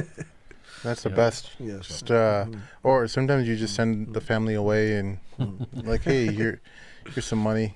Go have yourself a good time, and then you get to actually do some work and actually create some outlines. And because once my son wakes up, it's like I can't concentrate on. No, you can't. People don't realize how hard everything gets. Yeah. There's the so you talk about Ramadan prep. It's my theory that sometimes people it's based on personal experience that if you just if you don't really prep for Ramadan, even if you have like a Ramadan where you do a lot of stuff, you will revert back to the old habits immediately. Exactly. Yeah. Like there's no build up in the previous months. Yeah. That's my theory, because that's my personal like I feel like last year I had I had like 10 days itikaf and all that stuff, and then like the next week I saw Sim and I was back to normal. But people don't realize, man, just the preparation, the easiest type of prep is just a simple dua which can take you 2 seconds of Ya Allah, let me reach Ramadan. That mentally gets the person prepared, right? That's what I told my students too. You don't have to do tons of you don't have to pray start praying tahajjud now. Just make every day the dua, which takes 2 seconds. Is that Ya Allah, let me reach Ramadan, right? And that itself builds the mind, and it changes your body too. You know, I mean, the prep is paving the way for preparation, and it's so simple. Yeah, you know, and Sha'ban is the month of warm up as well. So in preparation, the Prophet ﷺ, he, as we know, he fasted Sha'ban more than any other month outside of Ramadan. Yeah. So I don't know about y'all, but like fasting for me is because some people they say the first couple days and then it becomes like normal and you actually are more effective. I've never found that to be true for myself. Really? Yeah, because I'm still like dog tired and dragging and like have like brain fog. Like, well, your whole Tarawih schedule, you travel to the city, you're doing a lot right after you break your fast. So I think you're just kind of burning yourself out. Like maybe you should stay local. Overexertion, yeah. Yeah, maybe. I don't know. But like when I come home, I'll take a nap. No, when I come home, I'll take like those Ramadan naps for like 2 to 3 hours. It's like you feel like you woke up from the grave. You know, like it's different. It's like a different like no, it's a very unique nap. The feeling you get when you wake up. So are you saying it's a good nap or it's a good nap, okay. right? Yeah. So like what I'll do is I'll go to work around 7:38. I'll usually try to leave as early as I can, come home and then crash until like iftar time, and then like last year I was like eating iftar because we have a sheikh here, Sheikh Faisal. He's from not the Jamaican cat from the UK, but like not that one from Somalia. Yeah. This guy for me personally, he's like got the most. He's got the nicest qiraat out of anybody. I'd rather listen to him than anybody else in the world. He's got a very sweet voice, man. Right? So he's local. He's like 40, but it's like a 40-minute drive. So I would drive up there even on weeknights, and I get home at like midnight, 12:30, 1 a.m. Then wake up in like 3 hours to like for suhoor or whatever, and then go back to sleep. So maybe Sim's got a point, but I also feel like during the day the fast is like yeah, I guess sometimes you get the second wind, but wait, aren't you Maliki and you're considered a traveler? You don't even have to fast. No, because remember what he was saying to us in the previous episode? He's like, I'm 28 miles is our limit, and you know. And no, but I'd have to exit my city before suhoor, right?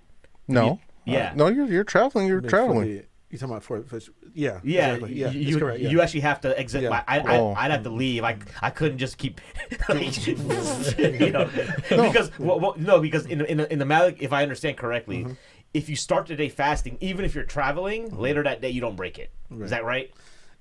Yeah, you shouldn't break it. Yeah, it's actually recommended to fast. You know, right? You know, right. While you're because like while you're traveling, because I'm at suhoor time, I'm not traveling, right? You follow what I'm saying? So that's why it wouldn't. But you don't have to naturally too fast, you know. But again, the idea is if you're going to, we'll put it like that, if you want to take advantage of the permissibility not to fast, while you're traveling, then you're supposed to leave before Fajr, right. And if you don't, then it's overridden. And but I believe there's an opinion in the Hanbali school that allows you to sort of start your fast. Which school is it, or which scholar was it who said that wherever your time is or location, whatever is considered traveling in that time and location or your period of existence or cultural context? Yeah, cultural context. That if you consider that traveling, that's considered traveling. What amount versus not mileage? Because that's what I follow, and I think that's the most reasonable opinion. And I think that if I go to the city from here to Chicago, it's over almost 32 miles or something like that, and that would be considered traveling, and I wouldn't have to fast or I can take my liberties with the Juma and whatever, all the stuff that Mahin does basically. So I feel like that's not the spirit of the law of what traveling is considered, and I don't know. I know we're kind of going off a tangent, but I thought it's a fun debate because I like to poke in some magic. He's just jealous. No, I just think you guys are not taking. You're not embodying the spirit of the law. Hey, He messes with it so much. You know what he said? He said it in front of Sheikh Hamza. Sheikh Hamza. Bring it, man. I'll come straight to his face. I make it up by washing my feet in public sinks and not wiping over socks. Oh. No, so what's I wipe for shoes. I'm gonna throw you under the bus here. Yeah. So just for fun. So, Go ahead. So mashallah, Sheikh Hamza Maqbool, he jokes around. He's got a very interesting sense of humor. When it comes to ulama and scholars, he doesn't joke around, right? Yeah. So what Sim says is to Maheen, he's like, man, Sim, he's making fun of Maheen in front of his sheikh, who's Sheikh Hamza Maqbool. He's like, man, Maheen just is Maliki because Malikis do everything half. You know, when it's salam, they do it half. When they do everything half. And Hamza Maqbool, he made it serious. I was laughing kind of. Hamza Maqbool just looked at him with the death stare. I was like, oh. About to get his head chopped off. Yeah. Well, he calls it the madhab of Malik. I'm like, wait, why isn't the madhab of Hanbal and the madhab of Abu Hanifa? Why is it called madhab of Malik? Like as if it has like a grand stature to it. You know how he always refers to it? Yeah. I mean, I think a lot It's of people much more. Or like even Mufti Abu Layth, it's like the school of Medina, like right. So Yeah. like there's definitely that kind of. Yeah, when you call it the Imam of Medina or the school of Medina, you automatically place a kind of like regal like authority to it, right? It does, though. People, You know? one thing that all the madhahib submit to the fact that Imam Malik is the Imam of Dar al-Hijrah, Imam of Al-Medina. There's no way around that, and he has that honor. Right. And obviously Allah places people in that honor, right? In that place. There's a reason for everything. But Imam Malik, it's always going to be hats off to him. The madhab of Ahlul Bayt. That's next. No, the Ahlul Bayt. It depends what you mean by Ahlul Bayt. So I wanted to ask you, like this is like I don't know, this is a completely different topic. I kind of briefed you before I was going to ask you, since you're with Zaytuna College and you actually alluded to, you actually didn't know this, your family had a background with the Nation of Islam. Oh yeah, A few months ago, there was a program about the Honorable Elijah Muhammad, right, at Zaytuna. And people, even I was like, man, this is whack. Why are they honoring this dude? This dude is like, you know, they're like Qadianis and they're the equivalent of Qadianis. Yeah, right. So now some people will say, well, they're responsible for a lot of the convert. They were like a pathway. They were like a conduit to Springboard, Islam. to Orthodox. And I'm like, okay, I can buy that. Like Qadianis don't have that. Qadianis are. There are some Qadianis that do revert back to Sunnism. But I don't think Qadianism is a conduit to Sunnism the way the could nation was. It could be. It could be. You know, I mean, it's not at the level. It's actually caused people to leave Islam and then come back maybe a generation or two later after after they met the right people and helped them show the way. Because I know there's a lot of talking about as far as the rate is concerned, especially in Chicago with Sheikh with the Wazi Muhammad Rahimahullah and stuff like that. But like the whole thing about, and I understood it. Like I usually don't say stuff on Twitter or Facebook, but even that I was like sharing like this is outrageous. You know what I mean?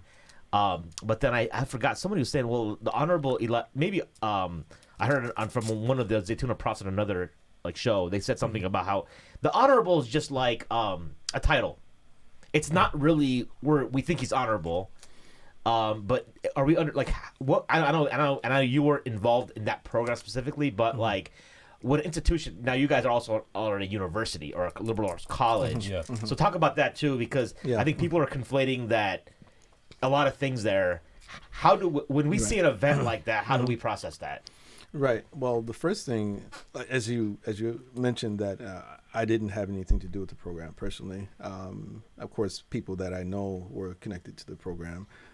Second of all, my understanding about that program was that it was not a Zaytuna program, that it was a program being held at Zaytuna by some individuals that were friends of Imam Zayd and friends of Zaytuna, and largely African American members of former members of the Nation of Islam, YHD followers of Imam W.B. Muhammad, and that didn't mean that I didn't get any messages from people asking me like why is this happening, but there are people who had contacted me in private, and I responded to the request for explanation, and I offered that to begin with. And second of all, what I had offered them was that that mainly, like you said, this one way to look at it is as a title. It's like when people, when they talk about like Noble Drew Ali, or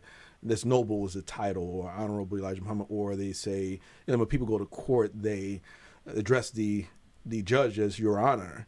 And they speak of Congress people, there's the honorable this and honorable that. And now, of course, I don't generally utilize the title. So when I speak about Elijah Muhammad, I just say Elijah Muhammad. But at the same time, I think that we should also keep in mind that the history of African Americans, in that after slavery, there were two paradigms that developed in the African American community. One paradigm is what some have called as a separatist nationalist paradigm, and then the other is what an integrationist paradigm. So the integrationist paradigm, led by people like Frederick Douglass, who basically saying that, listen, that this is America, is our home. We're not going anywhere. We're not going back to Africa. This is where we stand, and we're going to make it work. The other paradigm actually was probably started with his friend, Richard Delaney, who was actually a friend of Frederick Douglass, who actually had the other paradigm, which is that, listen, we separate, go back to Africa. They don't want us here. They don't want us to be equal to them. And so throughout African American history post-slavery, the integrationists really were failing largely in their attempts to attain equality. The nationalist separatist perspective was one where they basically said that, listen, we're not trying to live together with you. We actually just want to separate. We want to be able to thrive. So not everybody was saying go back to Africa. They're saying you will stay here, but listen, we're not trying to integrate with white people, right?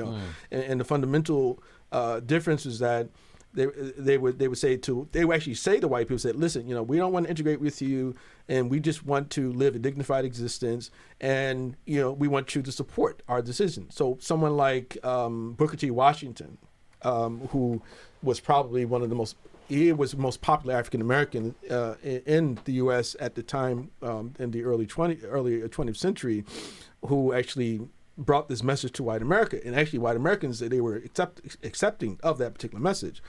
And so he actually got a lot of financial support from white Americans, people from the South, people from the North, to start his school. Like he had a school called the Tuskegee Institute, which is now Tuskegee University. It still exists down in the South. And his idea was that, listen, the problem in America with blacks is that white people don't see us as equal. And one of the reasons they don't see us equal is because of what they did, what happened in slavery, and led to us being seen as unclean, as being, undisciplined and savage, things like that. So he said, listen, what we're going to do, we're going to clean ourselves up. We're going to, be good at what we do. We're going to make ourselves indispensable. And once they actually see that, it'll be easy for them to accept our equality to them. And once we have our equality to them, or they see us as equal, it will be easy for us to get all of these civil rights victories that we ultimately. So he gave up the whole civil rights struggle for that, you see. And so the Nation of Islam sort of comes out of that paradigm.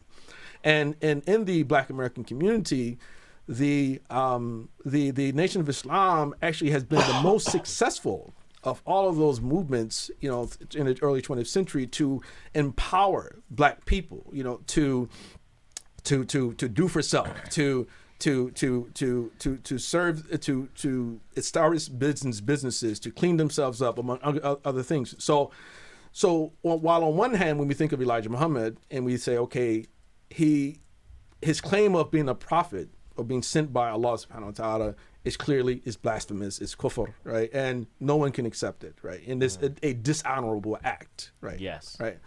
But at the same time, like for instance, I'll give you an example from my father, Lord Hummel.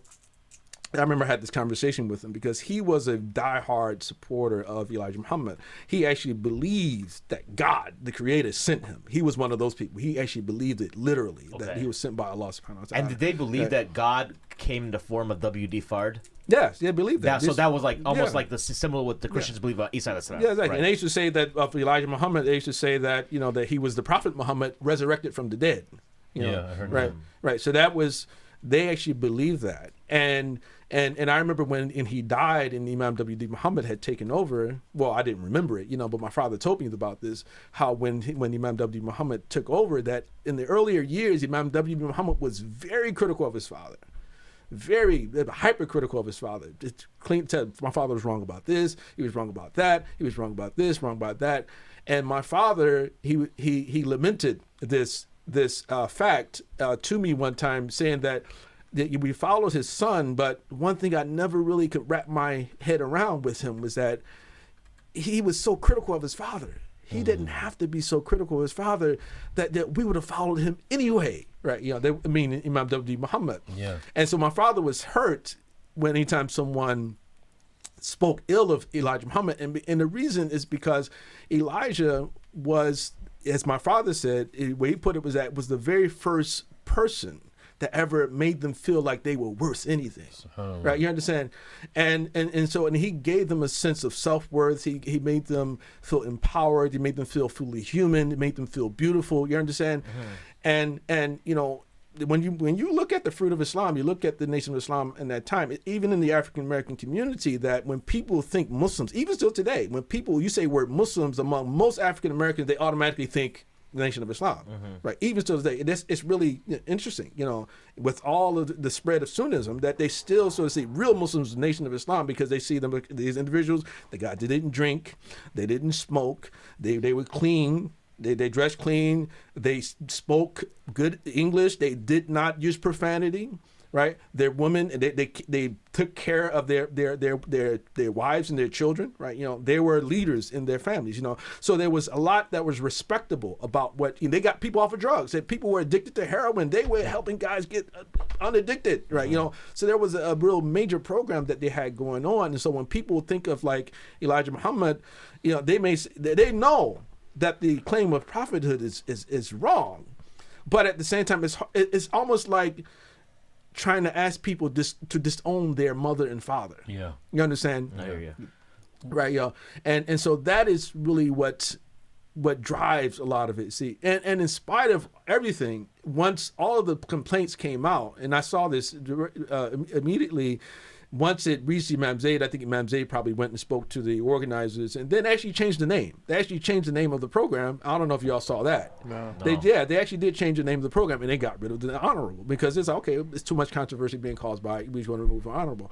But again, they wanted to acknowledge that this individual, besides Dr. King, he wasn't Muslim either, but there's his contribution to the black struggle or the American struggle, however you like to see it, or any other person in history. So in one sense, it's almost like studying him as a sociological phenomenon, or something on that level, but also appreciating things that perhaps potentially we can utilize ourselves, because if we take the position that there's nothing good to be taken from Elijah Muhammad, it's like Dr. Peterson, or it's like Ben Shapiro, it's like, you understand, or about Tucker Carlson, because they had one opinion, right, that was wrong, then we miss out on something that actually can help us to improve the community, advance the community's interest. Do you feel that the current, I don't know if you can comment on this or not, but for example, I don't know if you know Sultan Muhammad. He's the Imam at Mosque Maryam in South Chicago. So you'll see him at a lot of like Sunni events, right? And people say, well,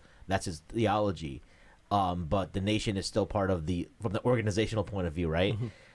My impression was always, as I learned about the nation and Malcolm X, that they didn't really stress the theology. They weren't really gung-ho about the theology. I guess they knew how to parrot it if somebody asked them. But they weren't really, that wasn't their core thing. They were more about the movement, the politics. Yes, right, exactly. Right? Like my mother used to say, she said that she never believed the stuff about, like, the white man, the devil, and, whatever. Things. Or the spaceship. But yeah, the spaceship, the mothership. Yeah. And she didn't believe those things. But she was, again, people were just really...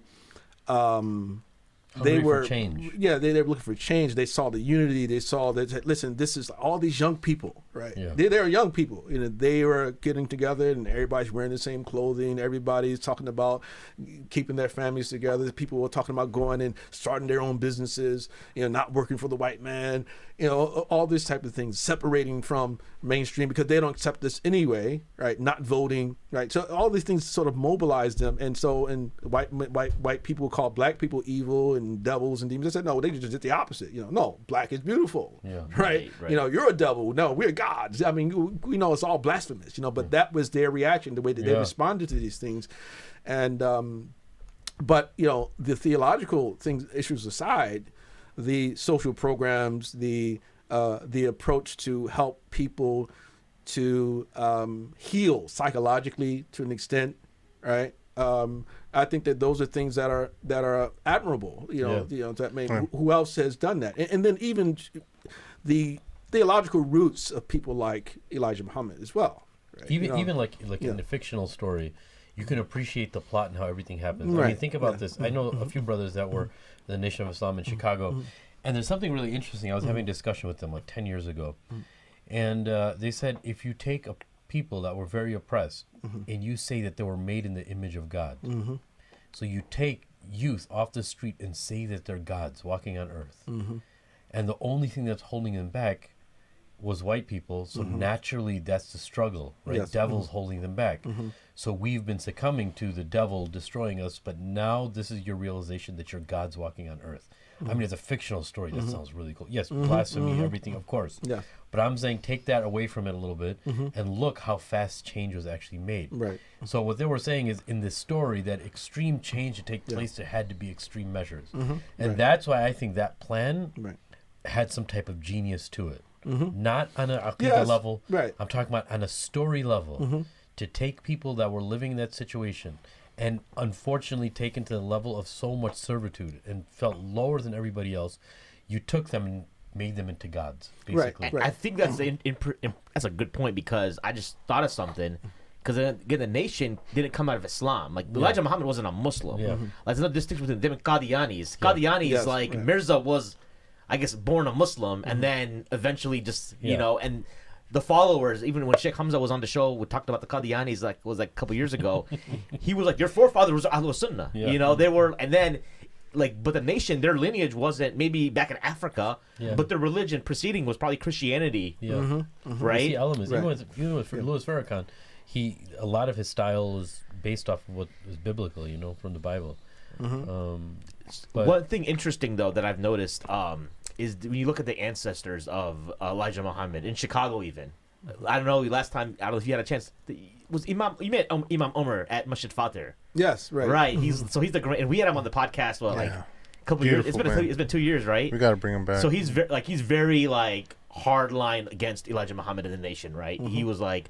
I remember sometimes, because I used to live in Hyde Park, so I'd go to Khutbah there, and sometimes, and he would I remember one time he's talking about people going to Savior's Day, and just y'all still think it's okay to go to Savior's Day when they believe this about Allah subhanahu wa ta'ala, right? There's no unity with that. He's very black and white, but then you got someone like Sultan, who's probably he was actually the Imam of Mosque Maryam, may identify with Sunnism, but it's still, and it's just interesting to see that dynamic, how they're approaching things differently, right? Yeah. I don't know if you have any again, it goes back to what we were talking about earlier in the show, Right. that the Aqidah takes a long time to sort of work it out. full circle. And again, that's my father. Look at my father's his struggle. I mean, it took my father used to pray in English. Most of his life, most of his Muslim life, he prayed in English. But he became Sunni. Then he started to learn the Arabic. I mean, and towards the end of his life, subhanAllah, I mean, he used to call the adhan at the masjid. But it took him a long time, to get to that. You see?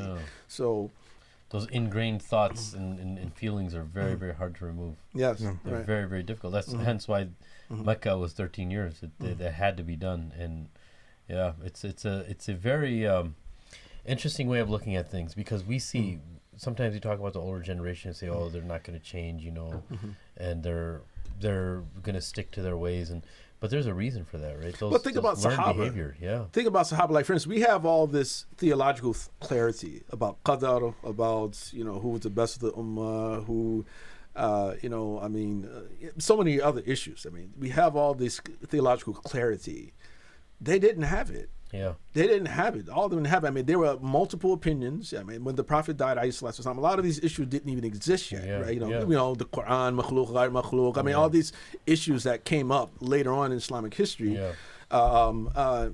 We have all this clarity, and we have this sort of privilege to sit back and judge people of the past in that way. And I'm not saying that means that we should tolerate people will continue to perpetuate those type of beliefs today, right?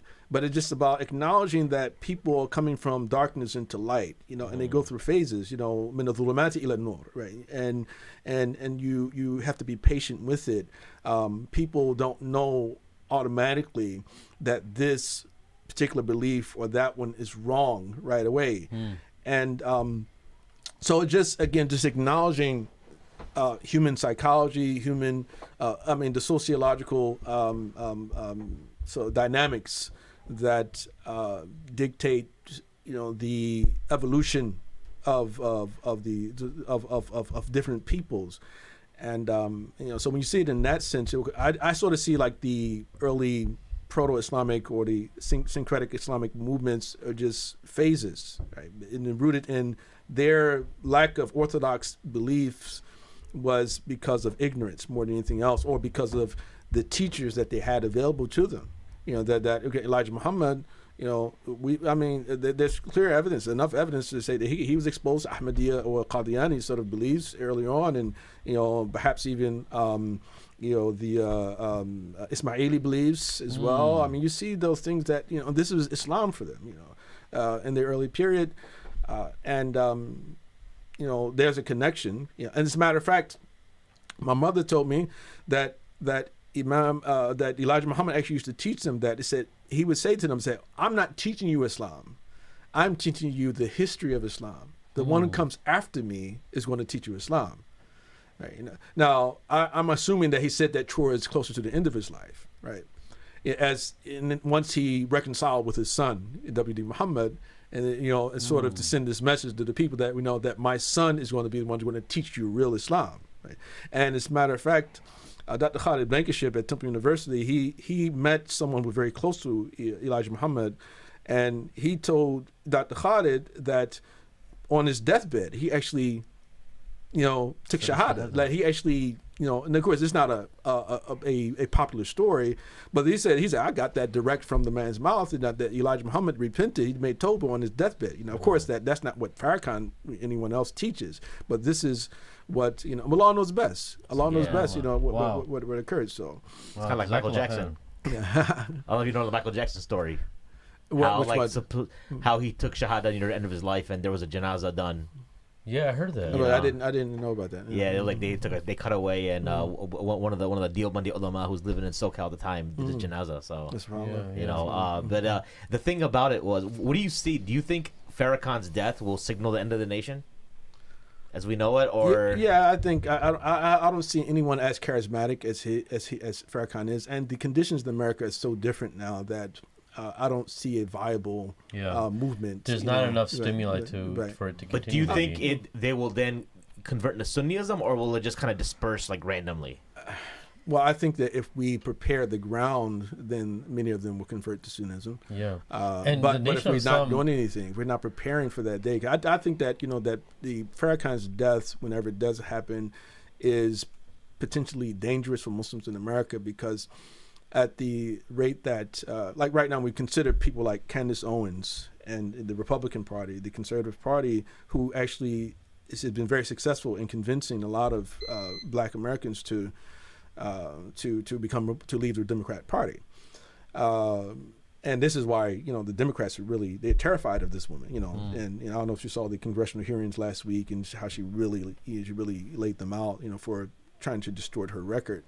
But people like her, and who are Black Christians, and they're somewhat antagonistic, you know, towards Islam, and that's not new, right? There are a lot of Black Christians who don't like Muslims, you know, even a lot of Black Muslims, you know. And Farrakhan, in one sense, sort of serves. What I see him as like serves as a buffer, like between, you know, the Muslim community in general, nationally, and, you know, the black Christian community I never because thought about it they like that, see yeah. Farrakhan as like a legitimate black leader. Unlike they don't see Jesse Jackson that way, or Cornel West, or Al Sharpton. Al Sharpton. They don't. The blacks in general, they don't see them as really bona fide leaders. But they see a lot of blacks see Farrakhan as a legitimate bona fide leader. But once he passes, I don't see a successor, right, who can mobilize people in the way that he was able to do it. And if Muslims don't develop a type of dialogue with the black Christian and non-Christian community, but is rooted in our own values as well, because with the aim of trying to even help them become more moral and to be more successful, then there's potential of them even turning on black Muslims, right? And one thing, Dr. Khalid, I really respect his opinion because as a historian, quite a bit.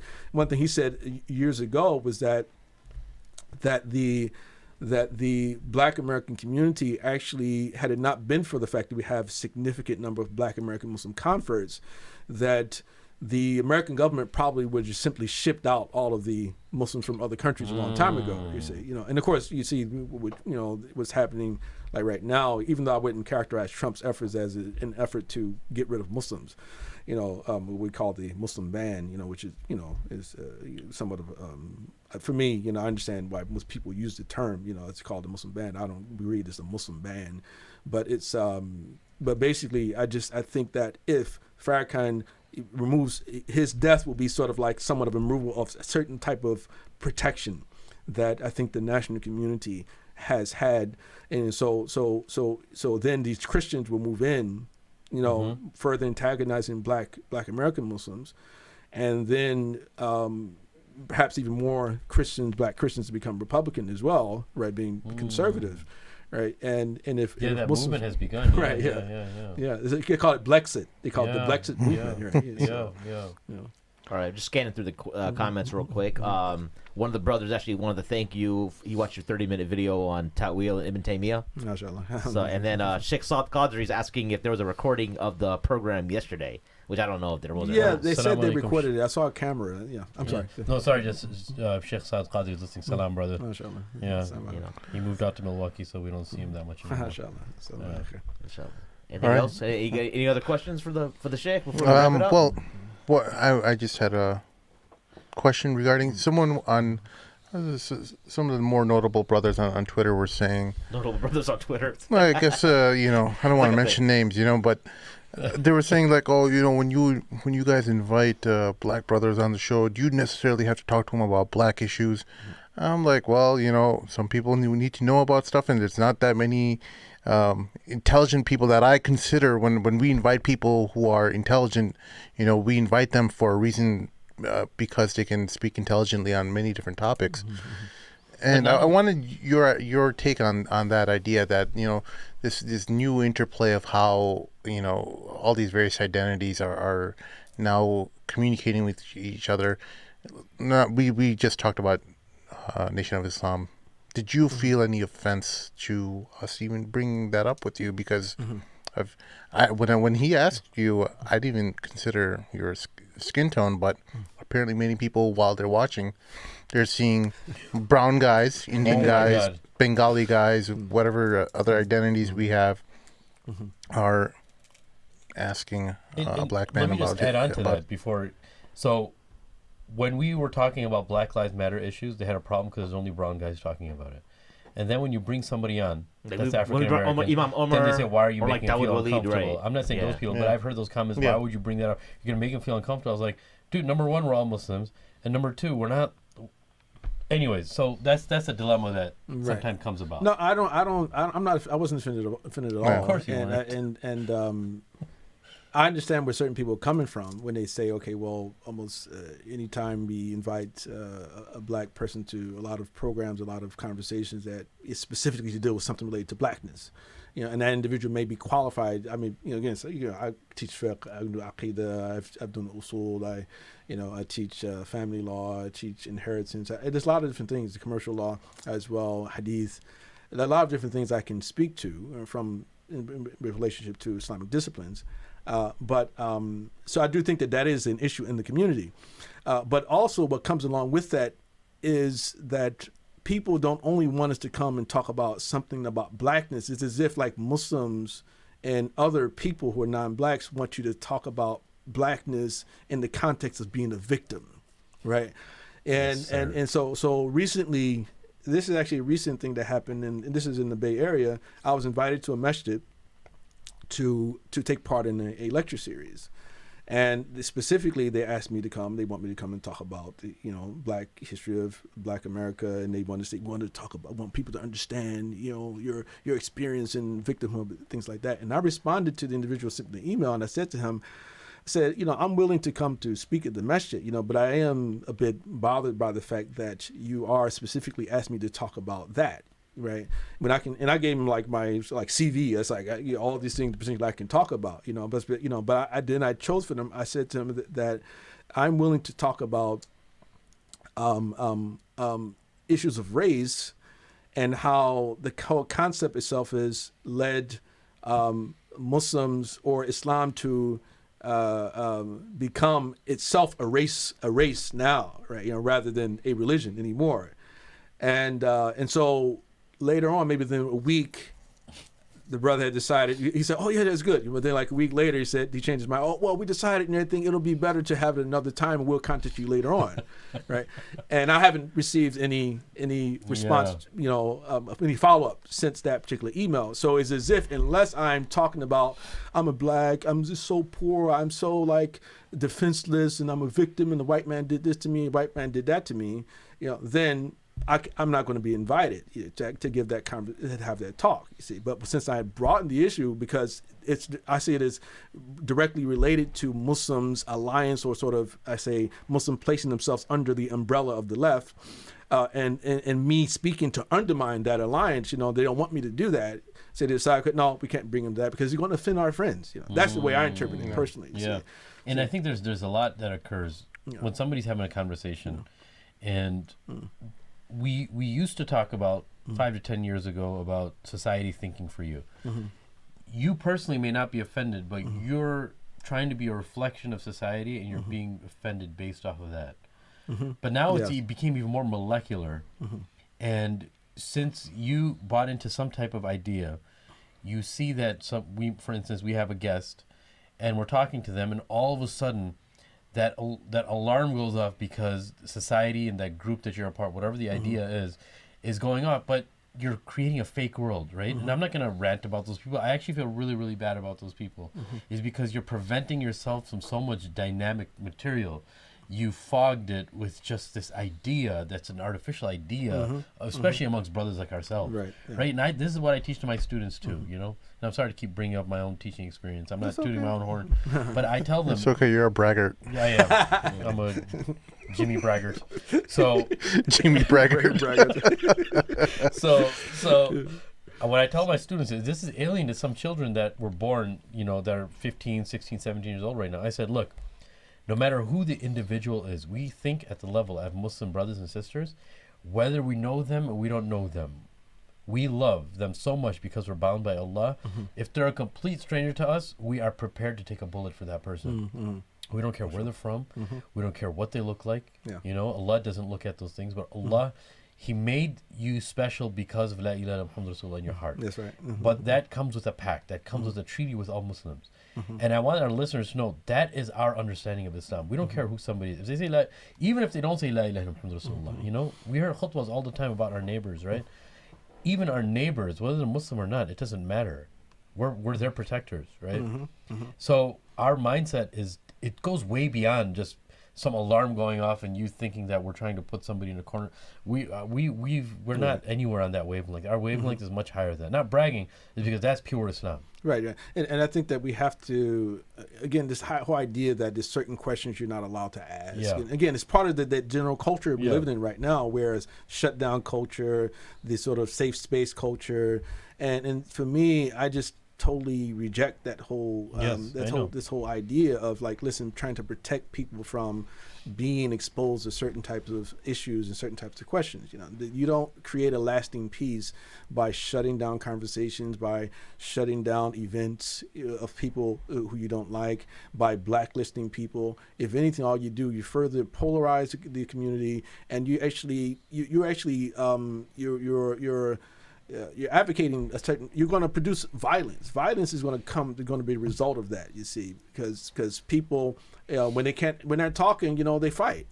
That's what happens. There's no more talk now. You don't want to talk. Okay, well, I guess the only way we can make this work is like either you going to win or I'm going to win. We're going to fight. You see, and I'm afraid of that occurring like in our society right now, that a race war in like civil war level type of things happening like right now because of these culture wars that are going on. And I just think this is a grave mistake that Muslims have made, and adopting the ideology of the left. I'm not talking about Muslims working with people from the left. We can work with people with the left. I don't have a problem. I don't even have a problem working with Muslims who are LGBTQ, right, on issues that are of equal interest to us and they don't violate our morality, right? But the idea, but Muslims have gone further than that. Muslims have embraced the ideology of the left. They've embraced the tactics of the left as well, right? Those things are being dictated to them about like who to invite, who not to invite, how to deal with these issues, these people, right? And I think that's a big problem. It's a big problem. So I don't see anything really on the Muslims' agenda, but even the political agenda, that's really an Islamic, original Islamic concern beyond like Palestine, right? Other than that, personally. All right. Well, Jazakallah khair, Shaykh Abdullah. I appreciate you coming through on this snowy. It's like spring here in Chicago. It's supposed to be like 4 inches, man. Yeah, I was thinking about that. It's April. I was driving. This is April and all this snow. This whole week was beautiful weather, and all of a sudden, the snow came out of nowhere. You know what? When Dr. Ali came, we had a blizzard. Must be you Zaytuna guys coming through. I think so. Yeah. Wow, yeah, that's true. Zaytuna and their blizzards. Y'all brought the snow from California. How can people find out more about your work? They want to like engage you. Where are you at? Right. Website's address is lampostedu.org, or you can type in lampostproductions.com. I'm on Twitter. I'm on Facebook. I largely just post. Every once in a while I'll comment, but most of what I'm doing in social media is posting things, and hopefully they're a benefit to people who are willing to watch the videos and read the articles, and I don't take people's critiques seriously if they are not willing to watch or read what I post. And so when people say "out, bro" or whatever, those type of things, that's not. I just ignore it. It doesn't mean anything to me. Right. If you have a valid critique, then I will consider it. If you're not going to, but you have to listen to things. So that's what I did want to plug for. We have an event next weekend in Atlanta, Georgia, the second annual Black American Muslim Conference. At the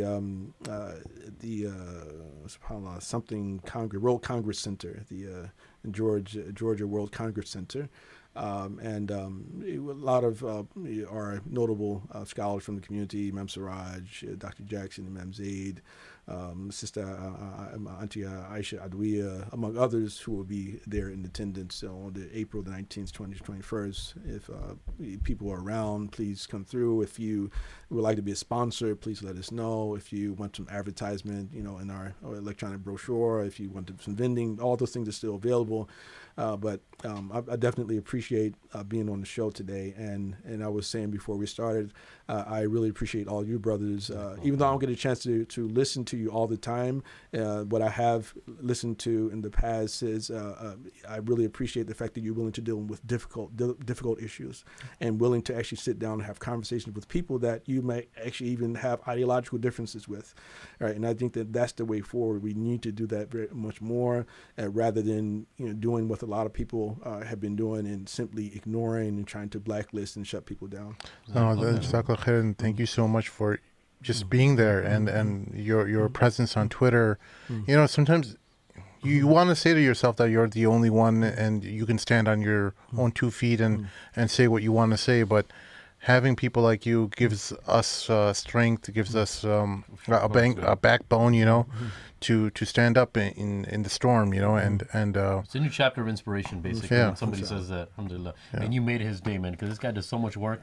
He does more work on this than he does in his regular work. He goes to work just so he can work on this. Sheikh, it's been a long time coming. I'm embarrassed that it took so long to bring you on. This weekend has kind of been like that. We had another guest yesterday who was also someone we looked up to for a while, and he finally came on the show. And but we don't want you to think we intentionally put you on the back burner or anything. Yeah, It's it was- just things happen the way they happen. Alhamdulillah, our following is much more bigger than it was in the past, and I think this appearance will have a better effect than it would have had in the past. So we appreciate Zaytuna College also for helping us, get you guys in, Dr. Ali and yourself now, inshallah. And so, Talk definitely. to Sheikh Omar Qureshi when you go back. Tell him he has to come on too. I think he is planning to come to Chicago. So we'll wrap this up. Before we finish up, YouTube, like and subscribe, tell your friends about us.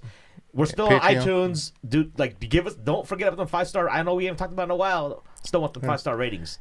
At patreon.com/the Mad Mamluks.